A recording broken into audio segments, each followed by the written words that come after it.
அடுத்து naturalistic period. Naturalistic period அப்படின்னா ஏதோ ஒரு நான் சொன்னேன்ல நேச்சுரலிசம் அப்படின்னா ரொம்ப ரியலிசமாக எழுதக்கூடிய ஒரு விஷயம், ரியலிசமாக எழுதுவாங்க. ஸோ அந்த மாதிரி நிறைய பேர் சேர்ந்து ஒரு சம் பீரியடில் நிறைய பேர் ரியலிசம் மாதிரி எழுதியிருக்காங்க. ஒரு சில ரைட் பண்ணியிருக்காங்க. அதில் நிறையா இந்த காலகட்டத்தில் நிறைய ரைட் பண்ணியிருக்காங்க.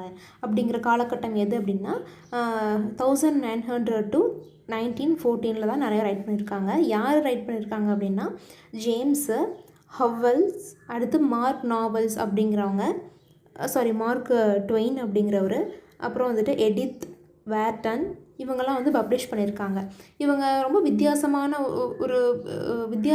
ஒரு முறையில் தான் வந்து சொல்லியிருக்காங்க. ரொம்ப நேச்சுரலிசம், இதை தான் நேச்சுரலிசம் பீரியட் அப்படிங்கிறாங்க. சில விஷயங்கள் சில பேர் இது வந்து ரொம்பவே நேச்சுரலாக இருக்கும். அண்ட் இதை விட சில பேர் வந்து இதை விட மோர் பவர்ஃபுல்லாக இருக்கும். சம்டைம்ஸ் இது படிக்கும் பொழுது ஒரு ஒழுங்கில்லாத ஒரு செயல்பாட்டை நாவலாக எழுதியிருக்காங்க அப்படிங்கிற மாதிரி இருக்கும்.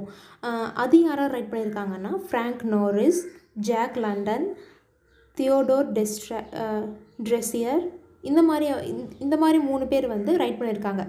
அவங்க எப்படி அப்படின்னா அவங்க உள் மனசு ஏதோ ஒரு விதத்தில் பாதிக்கப்பட்டிருக்கும். அவங்களுடைய ஒரு சொசைட்டியில் ஏதோ ஒரு விஷயங்களுக்காக பாதிக்கப்பட்டிருப்பாங்க. அதை வச்சு ரொம்ப நேச்சுரலிசமாக ரொம்ப ரியலிஸ்டிக்காக ரைட் பண்ணியிருப்பாங்க.